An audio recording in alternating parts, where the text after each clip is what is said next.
Hey everyone, Grace, Harmon, and Robin Washut here after Wednesday basketball practice ahead of Nebraska's matchup with former preseason #1 pick Michigan State.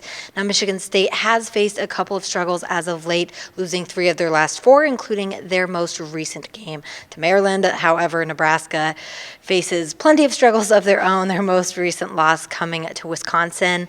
Robin, what does Nebraska have to do to even stay in this game tomorrow? Yeah, I mean, it's the same recipe we always talk about. They have to play 40 minutes of high-intensity defense, and on the other end, they have to make shots. You have to make your layups. You have to make your free throws. You have to make some threes.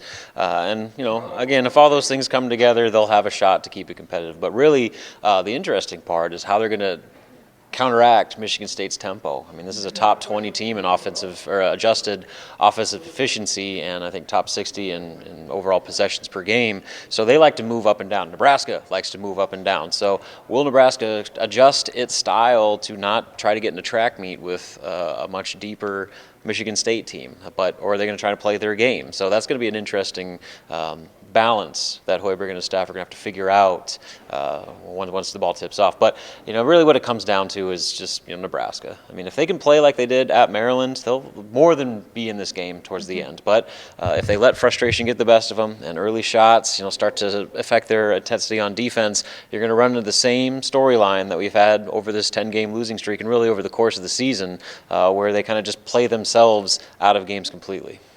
And so kind of an interesting storyline going into tomorrow night's game. Fred Hoiberg's sophomore son is a walk-on at Michigan State. Jack Hoiberg, he talked a little bit today about what it will be like to have his son on the other side of the court in the green and white.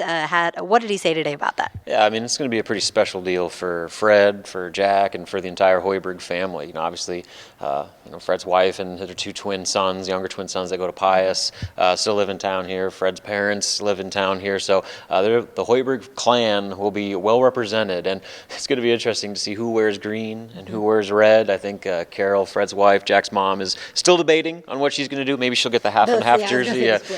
But either way, this is a really unique situation where you have a head coach and a player who, albeit a walk-on, he still gets minutes, and depending on how the game goes, he could see the court on Thursday night facing off against each other in a league game. I mean, I don't know how many times that's ever happened. So it's going to be certainly a unique and, like I said, special experience for the entire family. It's going to get weird, I'm sure, especially if Jack gets out there, and how's Fred going to dial up? Are they going to double, triple team Jack every time he gets the ball, make sure he doesn't get any points? But it's going to be fun to watch. I mean, this is a story that obviously, in a season where there's not a lot to talk about, this is a cool little wrinkle that is going to be fun to see how that plays out for both sides, for both Jack and Fred.